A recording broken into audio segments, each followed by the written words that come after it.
Ako po si Ruth Cabal. Ito ang News 5 special coverage sa ikatlong State of the Nation Address ni Pangulong Bongbong Marcos. Pasadaanan natin ang mga nababatsyadang balita dito sa Frontline Express. All set na para sa ikatlong State of the Nation Address si Pangulong Bongbong Marcos Jr. ngayong hapon. At ayon sa palasyo, ang mga kaalyado ng Pangulo may pagbabago sa zona ngayong taon. Live mula sa Batasang Pambansa sa frontline ng balitang yan, si Maricel Halili. Maricel, ano ba itong inaasahan at meron daw mga pagbabago sa zona? Kanina nakausap natin si Congressman Sandro Marcos at sinabi niya na mukhang mas mahaba yung ikatlong State of the Nation Address ni Pangulong Bongbong Marcos ngayon. Kahapon kasi sinasama siya ni Pangulong Marcos sa rehearsal nito sa Malacanang sa kanyang third zona. Ang sabi ni Congressman Sandro, mukhang aabutin na ng 1.5 oras ang haba ng zona. Mas mahaba ito ng bahagya compared doon sa 1 hour and 11 minutes na 7th State of the Nation Address ni Pangulong Marcos noong nakaraang taon. At ito pa ang sabi ni Congressman Sandro, meron daw tayong unexpected issue na marinig mula sa zona ng Pangulo, pero ayaw na niyang i-preempt at sabihin sa atin ano man itong issue na ito. Ang inaasahan na darating dito si Pangulong Bongbong Marcos ngayong hapon sa pamamagitan ng isang helicopter kung maayos yung panahon, sasalubungin siya ng mga senador at kongresista bago didiretso sila sa holding area dito sa Kongreso. At alas 4 ng hapon, inaasahan na magsisimula ang programa. Didiretso sila sa plenary hall kung saan bubuksan ng Senate President at House Speaker ang sesyon para simulan ng SONA. Pangungunahan naman ng pag-awit ng lupang hinirang ng World Championships of Performing Arts 2024 champion Blessy May Alipopo Abagat. Ito siya yung kakanta ng lupang hinirang bago ito susundan ng invocation na pangungunahan naman ng 5 leaders ng iba't ibang reliyon bago isagawa ni Pangulong Bongbong Marcos yung kanyang ikatlong State of the Nation Address. Samantala, Ruth, kanina na nakausap din natin yung ilang kaalyado ni President Bongbong Marcos at nagbigay sila ng komento tungkol doon sa video ni President Marcos na lumabas kanina na tila gumagamit siya ng illegal na droga. Sabi ni Executive Secretary Lucas Bersamin, malinaw na panira lang ito. Ganon din ang sinabi ni Interior Secretary Ben Avalos at sinasabi nga niya na mukhang fake naman yung video kapag gagawin na yung tenga pa lang ni BBM, ibang-iba na raw doon sa eksaktong hugis ng tenga talaga ng Pangulo. Maging si Congressman Sandro, ganito rin na nagpahayag na malinaw daw na panira lang ang paglabas ng video na ito na tiyempo pa ngayong araw ng SONA. Ruth? Bukod sa issue na yan, Maricel, balikan ko lang yung mismong SONA kasi kahapon meron din nga nilabas si Pangulong Marcos na video na nagre-rehearse siya. Pero yung mismo bang mga laman or content itong SONA niya, may alam ka na kung ano yung mga yan? Ayaw pa nilang sabihin kung ano yung magiging laman nitong SONA na ito. Pero kahapon, pinakita rin doon sa photo na very hands-on si Presidente kasi siya raw talaga yung nagpa-final touch doon sa SONA. Pero pwede natin asahan kung babasihan natin yung mga activities ni Presidente nitong mga nakaraang araw, makikita natin na very active siya sa pag-ikot sa pamimigay ng ayuda doon sa mga farmers na affected ng El Nino. So pwede natin asahan na madidiscuss sa climate change. Pwede na natin asahan yung tungkol sa Build Better More. Pero inaantabayan natin kung magbibigay ng pahayag itong sa Presidente tungkol sa West Philippine Sea, of course, at yung tungkol sa Pogo. Dahil hanggang ngayon wala pang malinaw na posisyon ang Pangulo tungkol sa pagbaba ng Pogo. Ruth. Maricel, sabusayin ko lang yung sitwasyon dyan mismo sa Batasang ngayon. Parang ang dami ng tao sa likuran mo, mukhang busy-busy na ano. Tama ka, Ruth. Ang nakikita ko ngayon ay si Solgen Menardo Guevara. Nakikita ko rin sa likod ko si Senator Joel Villanueva. Kanina, nakita rin natin na dumating sila Defense Secretary Gilbert Chodoro at ngayon nakakapanayam ng mga kapatid natin sa media sa Senator Robin Hood Padilla. So ilan lamang ito doon sa mga personalidad na nakita natin na dumadaan dito sa may North Wing ng Kongreso. Ruth. Masaya yung isa pa yung, di ba usual din minsan kapag SONA, may mga nagsusuot ng parang mga protest, no, ng mga gowns. Pero pinagsinabi nila na ipagbabawal. May napansin ka ba na nakaganyan ng mga opposition leaders or opposition lawmakers? So far, Ruth, dito sa kinatatayuan ko, wala pa akong napapansin na mga statement outfits na mga dumadalo dito sa SONA. Pero mahaba-haba naman ang oras, alas 2:30 pa lamang ng hapon, ang alam natin magsisimula ang lockdown, mga alas 3 ng hapon. So tingnan natin kung meron pa rin talagang mapapakita ng mga statement outfits. Maraming salamat sa ulat na yan si Maricel Halili mula sa Batasang Pambansa. Kambyo naman tayo sa mataas na kapulungan kung saan sabay sa pagbubukas din nila ng kanilang third regular session ng 19th Congress. Binigyang tingin ng Senado ang mga panukalang pagtutuunan nito ng atensyon. At live mula sa Batasang Pambansa, nasa frontline ng balikan yan, si Camille Samonte. Camille?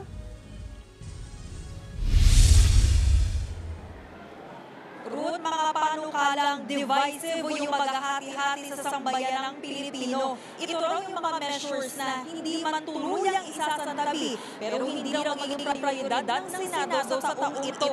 Binigyan niya ni Senator President Escudero sa pagbubukas ng ikatlong sesyon ng Senado sa ilalim ng 19th Congress bago sila nagmumurito sa Batasang Pambansa. Ito ang unang beses na pinangunahan ni Senator President Escudero ang pagbabalik sa sesyon ng Senado mula nang po siya bilang Senate President. Sa kanyang talumpati nangako si Escudero na isasasabi ng Senado ang mga panukalang maghahati lamang sa publiko. Sesentro raw ang Senado sa paglikha ng mga batas na magpapagaan sa pasasan ng mga anyay overworked at underpaid ng mga Pilipino. Kaugnay niya na nanawagan si Escudero na unahin ng Senado ang pagtugon sa mga agarang pangangailangan at hamon na kinaharap ng mga publiko. Tinukoy ni Escudero na ang ating mga kababayan ay sobra-sobra na sa pagtatrabaho, kulang ang natatanggap na sahod at napakabigat na ng mga pinapasan sa mahal ng mga bilihin bunsod ng mabilis na inflation. Muli tinigyan ni Escudero na hindi priority ng Senado ang charter change at isasabi ang mga panukalang maghahati lamang sa publiko. Anya, bahagi pa rin ng natalalayan ang SYASA. Pero kailangan dumaan ito sa normal na proseso na nagpapasa ng panukalang batas. Narito ang bahagi ng talumpati kanina ni Senator President Escudero. We will set aside items which merely dissipate our energy and divide the public. For the same reason, pending bills and charter change will be placed in the back burner and will follow the ordinary regular process of legislation if at all.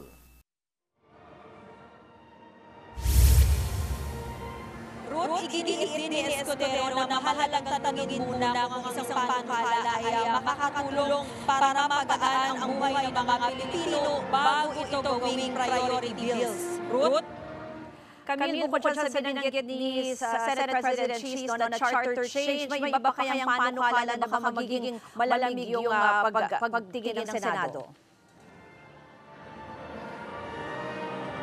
Ruth, yung mga panukala gaya ng divorce at death penalty na dati nang hindi pa kalususo sa Senado, ngayon ay hindi pa rin daw priority kung si Escudero ang tatanungin. Pero hindi naman daw ibig sabihin ito na hindi sila tatalalayin. Gaya nga na nabanggit natin kanina sa magiging diskarte sa panukala ng tsatsatsadaan mga nasa panukala sa normal na proseso ng mga pagiging ng mga pete at debate sa plenaryo at suriing mabuti ang mga ito at hindi mamadaliin ang pagtalalakay. Ruth? Maraming salamat, Camille Samonte. Sa ibang balita na perwisyo ng baha ang ilang lugar sa bansa kasunod ng malakas na ulan. Rumaragas ang baha ang sumalubong sa ilang komunidad sa Presidente sa palengke ito sa Toril, Davao City. Walang magawa ang mga residente kung ilusungin ang hanggang tuhod na baha. Ganyan din ang sitwasyon sa isang subdivision sa Luzon, magkakahalong tubig at putik ang umabot sa daan. Iniligtas na ang mga apektadong residente. Nagsulang din naman ang kalsada ito sa Kalumpit, Bulacan. Ayon sa MDRRMO ng bayan, magkasamang tubig ulan at high tide ang baha. Nagpatupad ng flood control ng lokal na pamahalaan sa mga coastal barangay. Binaharin ang kalsada ito sa Puerto Galera naman po sa Oriental Mindoro. Agad din daw hupa ang baha. Walang nakuulan na nasawi o nasaktan dahil sa baha. Siyempre naman ngayon sa ng Pangulo, lumabas pa ang bagyong Karina habang tinatahak ang hilagang bahagi ng bansa. Huling namatan ng bagyo sa lalayong 340 kilometers east-northeast ng Kasiguran, Aurora. Nananatili ito sa severe tropical storm category na may taglay na hangin aabot sa 110 kilometers per hour at pagsong hanggang 135 kilometers per hour. Kumikilos sa bagyo, pahilagang kanluran sa bilis na 15 kilometers per hour. Signal number 1 pa rin sa eastern portion ng mainland Cagayan, eastern portion ng Babuyan Islands at northeastern portion ng Isabela. Palalakas din ang bagyo ang hanging habagat. Ito ang magdadala ng katamtaman hanggang malakas na ulan sa western portion ng Luzon simula mamayang gabi. Posible sa Miyerkules palabas ng bansa ang bagyong Karina. Maraming pang ababang balita sa pagbabalik ng Frontline Express.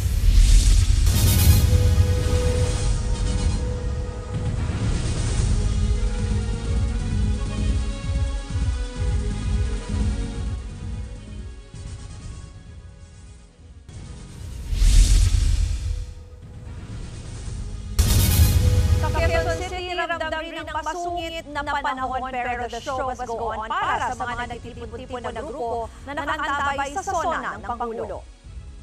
Live mula sa Commonwealth Avenue na sa frontline ng balitang yan, si Mon Gualdez. Mon, anong sitwasyon dyan?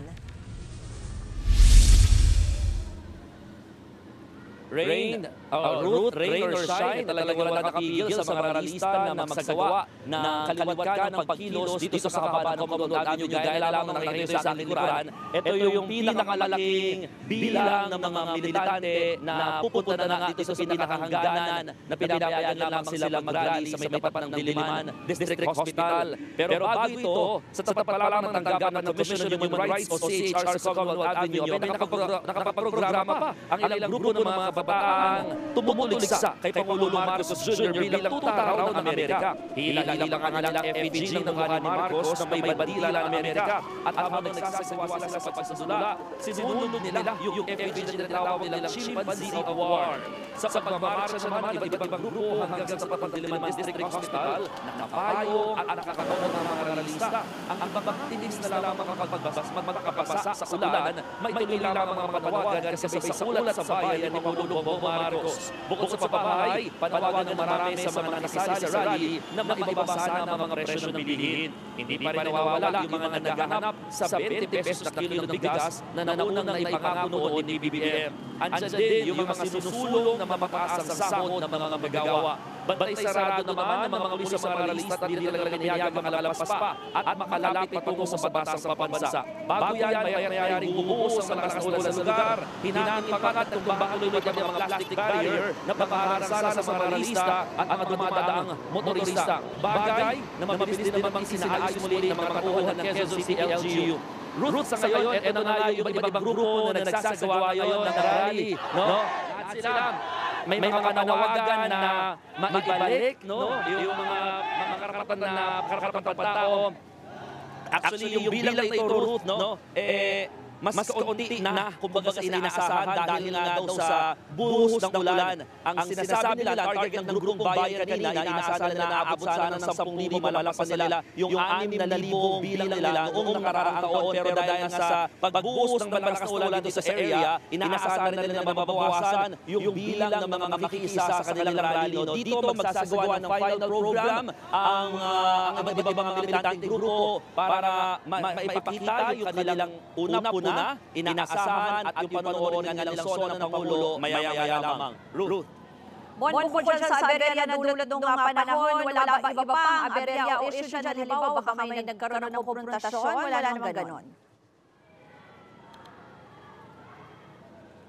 Wala naman, Ruth, ang sinasabi ng Philippine National Police talagang maximum tolerance ang kanila ipatutupad sa mga magsasagawa ng kilos protesta. Nakaharap na rin sa may tapat nga ng Diliman District Hospital yung mga pulis. First batch pa lamang yan ng grupo ng mga pulis dahil meron na rin nakahanda na second wave ng mga pulis na nakabantay sakaling mabuwag itong first offense or first line of defense rather ng mga pulis. So wala namang konfrontasyon at nananatili lamang nakabantay at nakatingin lamang ang mga pulis bit-bit ang kanilang mga kalasag at mga batuta.